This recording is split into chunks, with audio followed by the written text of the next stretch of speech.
guys, James Terry, owner and operator of TreeCare, Charlotte, North Carolina. Here standing with me is one of our certified tree specialists, Aaron Albrecht. How you doing? Just want to do another quick video here. We're getting ready to do a complete removal on a very large maple tree that's overhanging a house. And as you can see right here, about 10 foot up, you can see where there's a very large cavity with a hole right in the fork of it that's causing it to maybe break over on top of the house. So we want to get this thing out as safe and as quickly as possible. Aaron, what is the process of getting this thing down today? Well, with a tree like this, I don't know if you can tell from looking up there. Steve, you want to give him a shot? Top of the tree.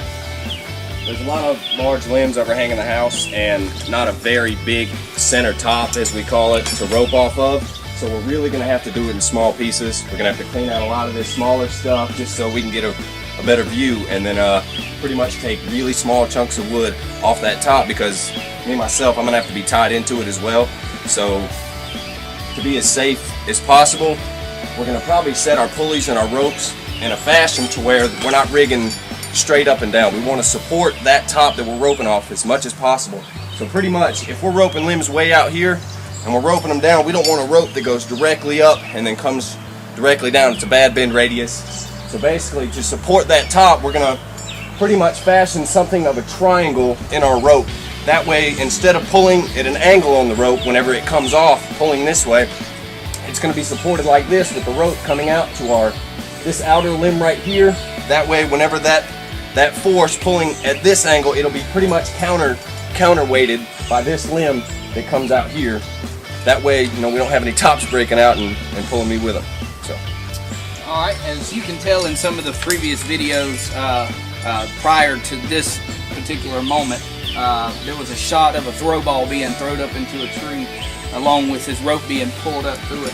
Aaron, why don't you show us a little bit about this new gear that they've enhanced with tree work? Because years ago it used to be nothing but spikes, and even though we're doing a complete removal, there's sometimes we go in some yards to where all we're doing is doing some trimming. Yeah. And people are real particular about scarring up their tree, causing wood borers and sap to pour out. What is some of this new gear? I like to say it's high definition because it's something that's new, and most climbers they look at it and say, well, I can't afford it. Well, realistically, it really wasn't that expensive compared to the amount of time that it saves. Exactly. When it comes to doing the work. Show us some of this little gear that you got that makes this thing a lot quicker and a lot faster. When you see him go up a tree here in just a few minutes, it's going to blow your mind how quickly. I've got one video where he goes over 50 feet in less than 25 seconds.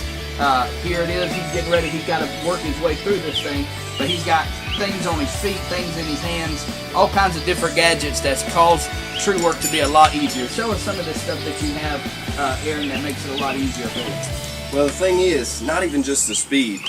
People say they can't afford the equipment. What you really can't afford is, a new roof for somebody, and the fatigue that this saves you, that's where all your mistakes are made. Not all, probably 80 to 90% of mistakes in tree work are made because of fatigue. You get tired, you want to make that cut, you want to get out of the tree faster. But with something like this, ascension being this easy, it's really not a factor. So anyways, for one, we have this is a Petzl Pantene foot ascender. Pretty much what'll happen is I can hook this right here. I'll have what is Hong Kong hand ascender with a foot loop, made myself. Just a little bowling with a loop. Anyways, hook it to my foot. That way, whenever I progress, more like a progress capture thing. So when I step up and then I move that up, it gives me another loop to grab onto while I'm ascending. So some other things, just a simple pinto pulley. It's good for at least this whenever you do get up in the tree. A lot of guys have just the standard steel cable safeties. I'm not a big fan of steel because I've seen some of the tests, and it can be cut, not to mention if something does go wrong, it's not going to break. This is going to hurt you before it breaks, but just, I guess, personal preference. Anyways, let's get the tree. All right, so with all this being said, as he's getting ready to get set up and go up in this tree, we got porta wrap, as you can see in the background. One quick thing as he's getting ready to set up that you may not be able to notice, but this right here.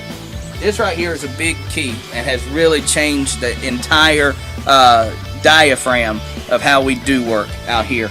Every one of the guys has got this thing. It's a Bluetooth communication that works between everybody, that even while they're chipping brush or they're up in a tree, somebody can be in the front yard while 2 or 3 people's in the backyard, and this thing right here will communicate back and forth with each other through the sound. So no matter what's going on, whether it's chainsaw, whether it's a chipper, whether it's a bobcat, a stump grinder, they can hear each other back and forth and can communicate back and forth with no problem, to where now you ain't got to yell. Years ago, we would yell at each other to tell each other to get out of the way, or grab a rope, or grab a chainsaw. Right now they can whisper just like I'm talking right now, and they can hear each other plain as day. So that is another technique. We're one of the only companies in Charlotte out of 2 companies. There's 2 companies, us and one other one, that has this technique right now, and it has changed the very diaphragm of how we do it. So let's watch Aaron get up this tree. He's got some work to get done today, and I'm sure he wants to get it done. And those Bluetooth headsets, man, they make stuff so much safer when it comes to communicating with guys on the ground and stuff. You know, there's no bottling company out here. You know, tree guys know, you gotta safety first.